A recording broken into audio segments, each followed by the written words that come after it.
Hello दोस्तों, आज मैं एक romance fantasy film City of Angels की कहानी बताने जा रहा हूँ। कहानी की शुरुआत एक बीमार बच्ची के साथ होती है जो अपने कमरे में लेटी होती है। उसकी माँ उसे ठीक करने की हर संभव कोशिश करती है। इसी दौरान एक व्यक्ति सेठ उस बच्ची को ध्यान से देखता है। बच्ची उसे देख सकती है लेकिन उसकी माँ नहीं। बाद में बच्ची को अस्पताल ले जाया जाता है लेकिन उसकी हालत नहीं सुधरती। डॉक्टर उसे बचाने की पूरी कोशिश करते हैं लेकिन वह मर जाती है। उसकी आत्मा सेठ के पास चली जाती है।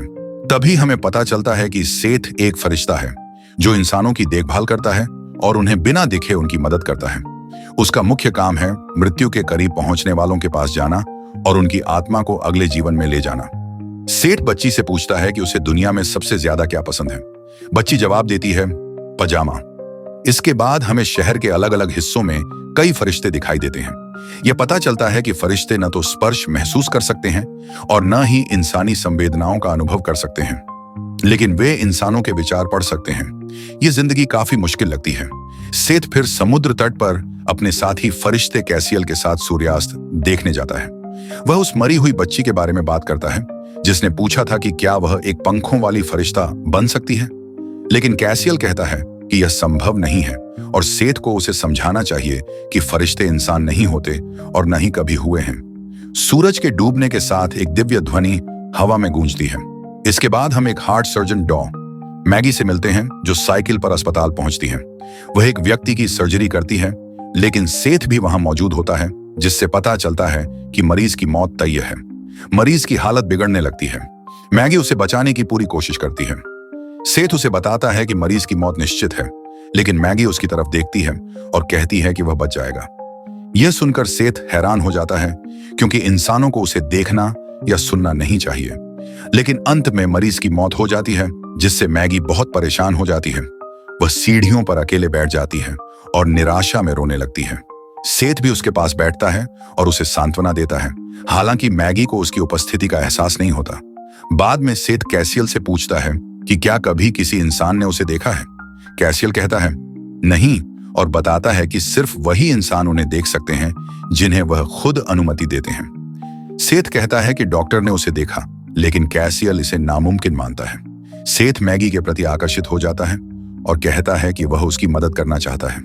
दूसरी तरफ मैगी अपने मरीज को खोने के बाद खुद को माफ नहीं कर पा रही होती। उसका साथी डॉक्टर और बॉयफ्रेंड जॉर्डन उसे दिलासा देता है और आराम करने की सलाह देता है। जब मैगी अस्पताल के गलियारे में चल रही होती है तो सेठ खुद को उसके सामने प्रकट करता है। वह बातचीत शुरू करता है और बताता है कि वह उससे मिलने आया है। मैगी हैरान हो जाती है। सेठ उससे पूछता है कि क्या वह ठीक है। मैगी बताती है कि उसने हाल ही में एक मरीज को खो दिया है। सेठ उसे समझाता है कि लोग तब मरते हैं जब उनका शरीर काम करना बंद कर देता है। सेठ मैगी पर नजर रखता है और धीरे धीरे उससे प्यार करने लगता है। एक दिन मैगी अपने पास रखी एक किताब देखती है जिसे उसने पहले कभी नहीं देखा था। उसे लगता है कि यह उसके बॉयफ्रेंड जॉर्डन ने दी है, लेकिन जब वह उससे पूछती है तो वह मना कर देता है। इससे मैगी उलझन में पड़ जाती है। वह यह जानने के लिए लाइब्रेरी जाती है कि यह किताब किसने दी, लेकिन क्लर्क मदद नहीं कर पाता। उसी समय वह सेठ से मिलती है और दोनों किताब के बारे में बात करते हुए खुश हो जाते हैं। बातचीत के दौरान सेठ कहता है कि वह भगवान का संदेश वाहक है। मैगी इसे मजाक समझती है और पूछती है कि भगवान का संदेश क्या है। सेठ कहता है कि वह संदेश पहले ही दे चुका है। तभी लाइब्रेरी में अन्य स्वर्गदूत आ जाते हैं और सेठ को घूरने लगते हैं। असहज होकर सेठ मैगी को वहां से चलने के लिए कहता है और मैगी तुरंत मान जाती है। दोनों दिन भर साथ बिताते हैं, खरीदारी करते हैं और मृत्यु व स्वर्ग के बारे में गहरी बातें करते हैं। शाम को मैगी को अस्पताल बुलाया जाता है जहां एक मरीज जिसका नाम मैसेंजर है को परेशानी हो रही है। मैगी उसकी मदद करती है। जब कमरे में सब चले जाते हैं, मैसेंजर सेठ से बात करता है, यह दिखाते हुए कि वह उसकी उपस्थिति महसूस कर सकता है। यह सुनकर सेठ चौंक जाता है और वहां से चला जाता है। रात में सेठ मैगी के घर जाता है और अदृश्य रूप से मैगी और जॉर्डन की बातचीत सुनता है। मैगी जॉर्डन को बताती है कि वह सेठ नाम के किसी व्यक्ति से मिली जिससे उसने मृत्यु और स्वर्ग के बारे में बातें की। जॉर्डन इसे मजाक उड़ाते हुए कहता है कि क्या वह ऑन ऑपरेशन के दौरान प्रार्थना करती है। यह सुनकर मैगी आहत होती है और विषय बदल देती है। फिर मैगी और जॉर्डन का शारीरिक संबंध होता है जिससे सेठ ईर्ष्या महसूस करता है। इसके बाद सेठ अस्पताल में मैसेंजर से मिलता है। मैसेंजर खुलासा करता है कि वह एक समय में खुद भी स्वर्गदूत था, लेकिन उसने इंसान बनने का फैसला किया। सेठ पहले इस पर यकीन नहीं करता, लेकिन मैसेंजर बताता है कि स्वर्गदूतों को भी स्वतंत्रता होती है। वह कहता है कि अगर सेठ भी इंसान बनना चाहता है तो उसे ऊंचाई से कूदना होगा। अगली शाम सेठ मैसेंजर को समुद्र किनारे ले जाता है, जहां सूर्यास्त के समय सभी स्वर्गदूत इकट्ठा होते हैं। मैसेंजर स्वर्गीय संगीत सुनने की बजाय समुद्र में कूदकर खुद को जीवित महसूस करता है। कुछ समय बाद सेठ मैगी से मिलता है। मैगी उससे कई सवाल पूछती है, जैसे वह हमेशा एक ही कपड़े क्यों पहनता है, उसका फोन नंबर क्यों नहीं देता और क्या वह शादीशुदा है। सेठ इनकार करता है और अचानक उसे चूम लेता है।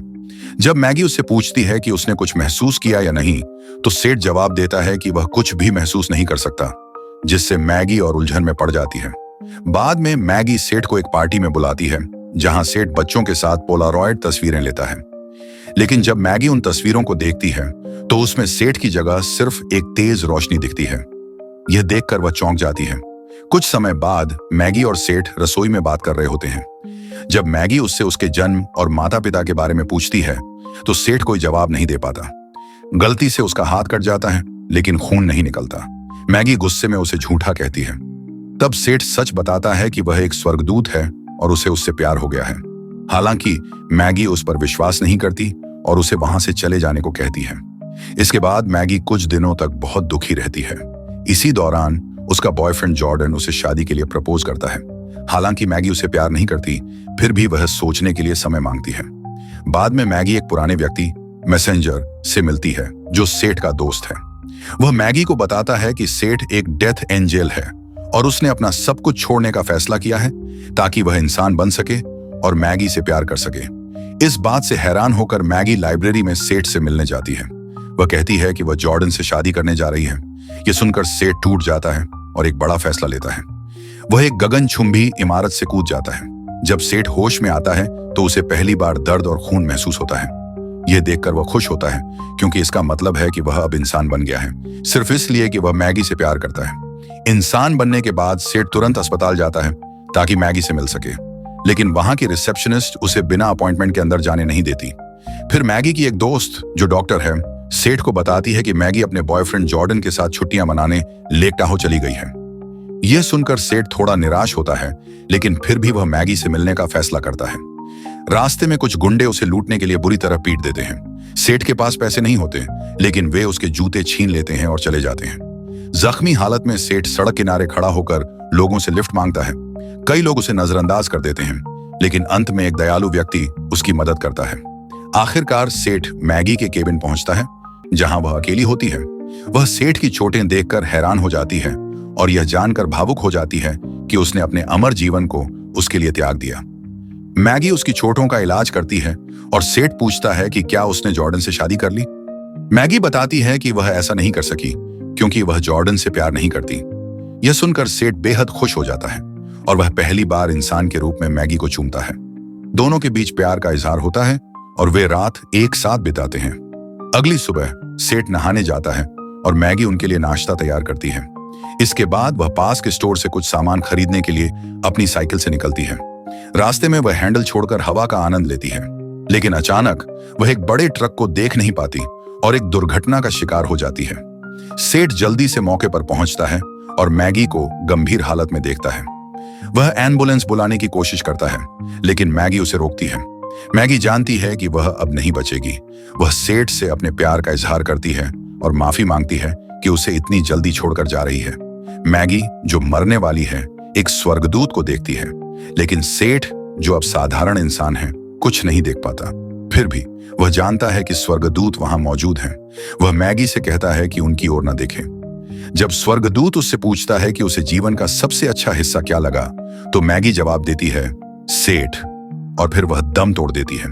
मैगी के अंतिम संस्कार के बाद सेठ गहरे दुख में डूब जाता है। एक दिन जब वह अकेला बैठा होता है तो उसका पुराना दोस्त कैसियल उससे मिलने आता है। सेठ भावुक होकर पूछता है कि क्या उसे इंसान बनने की सजा मिली है। कैसियल उसे समझाता है कि ऐसा नहीं है और वह मैगी की मौत को रोक नहीं सकता था। फिर कैसियल पूछता है कि अगर सेठ को पहले से पता होता कि ऐसा होगा तो क्या वह इंसान बनता। सेठ जवाब देता है कि वह सिर्फ एक बार मैगी के बालों को सूंघने, उसके होंठों को चूमने और उसका हाथ छूने के लिए अमृता छोड़ देता, बजाय इसके कि वह पूरी जिंदगी उसके बिना जीता। आखिरी दृश्य में सेठ समुद्र किनारे खड़ा होता है, जहां स्वर्गदूत इकट्ठा होते हैं। वह पानी में कूदता है और अपने जीवन का आनंद लेने का फैसला करता है, यह जानते हुए कि वह कभी न कभी मैगी से फिर से मिलेगा।